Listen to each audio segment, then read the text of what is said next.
Alors aujourd'hui, on évoque l'élection présidentielle américaine qui va se tenir demain 3 novembre. À J-1 du scrutin, Donald Trump a encore emballé un peu plus dimanche le rythme de sa campagne pour tenter de rattraper son rival démocrate Joe Biden, concentré quant à lui sur un État crucial, la Pennsylvanie. Et pour parler de ce dernier sprint, de cette dernière ligne droite, on joue en direct d'Orlando en Floride, Mohamed Benfadil, journaliste établi aux États-Unis. Bonjour Mohamed Benfadil. Bonjour madame. Alors tout d'abord, faisons le point sur le vote anticipé. Est-ce que vous pouvez nous dire combien d'Américains ont déjà voté? Et nous allons dans la même veine revenir sur ce principe clé du système électoral américain qu'est le vote anticipé. Très bien madame. Eh bien, nous savons d'ores et déjà que 95 millions d'électeurs ont déjà voté avec ce procédé de vote anticipé, soit plus de la moitié des électeurs enregistrés en 2016, vous l'avez dit dans votre reportage. Dans certains États, on a déjà dépassé le nombre total d'inscrits lors de l'élection de 2016, et ce qui laisse présager un taux de participation record, voire historique. Il faut cependant rester prudent quant à la comparaison avec les élections précédentes pour au moins deux raisons. La première, c'est que toute comparaison serait biaisée à cause de la pandémie. La deuxième raison, c'est que chaque camp accuse l'autre de vouloir contester les élections, et les démocrates auraient même vendu l'idée selon laquelle Donald Trump serait prêt à voler cette élection s'il était battu. Donc on le voit très bien, c'est un taux de participation qui va être historique, et on s'attend à des surprises. Alors, est-ce que vous pouvez nous dire à présent un mot sur ces fameux swing states, ces États clés? Quels sont ces États et en quoi jouent-ils un rôle aussi déterminant à l'issue de cette présidentielle? Bien, les États swing, ça veut dire quoi? Ça veut dire que, contrairement aux États rouges, c'est-à-dire qui votent traditionnellement pour les républicains, et les États bleus qui votent traditionnellement pour le Parti démocrate.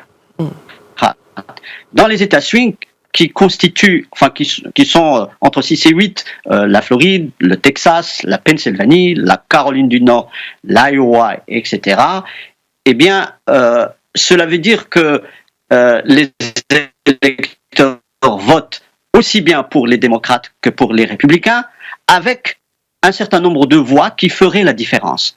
Donc, dans ces États, par exemple la Floride, où Donald Trump s'est réjoui de voir une mobilisation très importante dans le camp républicain, et Joe Biden, qui compte sur des questions comme celle de la mauvaise gestion de la pandémie pour cet État. Et on peut préciser que si Donald Trump perdait la Floride, eh bien, il a moins de 1% de chance de remporter cette élection. D'accord, M. Benfadil, à 74 ans, un mois après son infection au Covid-19 et après d'innombrables meetings de campagne, Donald Trump ne montre aucun signe de fatigue, bien au contraire.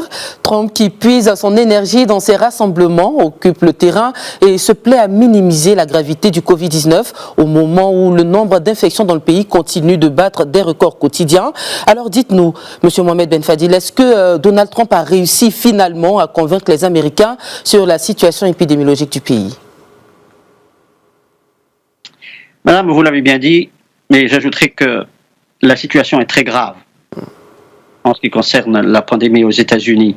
9 millions de cas, 9 millions de cas, soit un demi-million, et on a un demi-million juste la semaine dernière de nouveaux cas, avec 230 000 morts déjà. Quand on voit Donald Trump dans ses meetings sans masque, et qui envoie le message à une foule galvanisée que le virus serait bientôt battu, eh bien, je crois que c'est un mauvais message, et que je ne pense pas du moins les observateurs estiment que ce n'est pas là un bon exemple. La question des minorités s'est aussi invitée comme thème majeur de la campagne, notamment celle des Noirs américains, objet de discrimination raciale de la part de la police ces derniers jours. On se souvient encore de l'affaire George Floyd. Alors, quel candidat, à votre avis, a le plus de chances de l'emporter sur ce dossier à quelques heures du jour J? Écoutez, les minorités aux États-Unis, on sait très bien que 10% de la population américaine est constituée par les gens de couleur, les Afro-Américains comme on les appelle ici, mais il y a aussi les Hispaniques et les Asiatiques. On sait que la communauté afro-américaine est acquise traditionnellement au Parti démocrate, mais il y a aussi les deux communautés, comme je l'ai précisé, asiatiques, sur lesquels les deux candidats se concentrent actuellement, notamment dans les États swing, comme l'État de Floride ou le Texas, où les deux communautés noires en Floride et hispaniques dans le Texas sont très importantes et que, selon les dernières estimations, les communautés hispaniques voteraient plutôt pour Donald Trump, et que la communauté afro-américaine porterait son vote sur Donald Trump. On le sait, les sondages donnent l'avantage aux démocrates, mais les observateurs ne cessent de répéter régulièrement le rappel à la prudence. Ils prennent pour exemple le scrutin de 2016, où Donald Trump avait créé l'une des plus grandes surprises de l'histoire politique américaine en battant Hillary Clinton. Alors vous, quel est votre point de vue personnel sur ce sujet?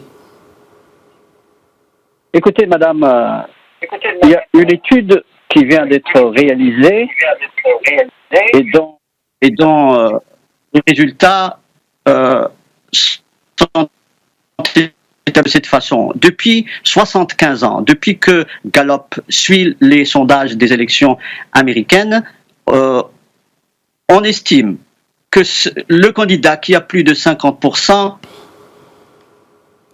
dans les sondages sera réélu. Moins de 40%, il perdra les élections.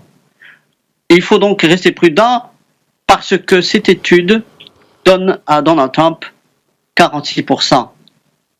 Donc, la surprise pourrait venir mercredi matin du fait qu'il faut toujours rester prudent et que rien n'est joué et qu'il faut attendre le 3 novembre car la moitié des électeurs américains se tourneront vers les urnes pour exprimer leur vote. Et que juste la moitié des électeurs ont voté par vote anticipé et que rien n'est encore joué. Mohamed Ben Fadil, je rappelle que vous êtes journaliste établi aux États-Unis. Merci pour toutes ces informations et cet éclairage. Merci.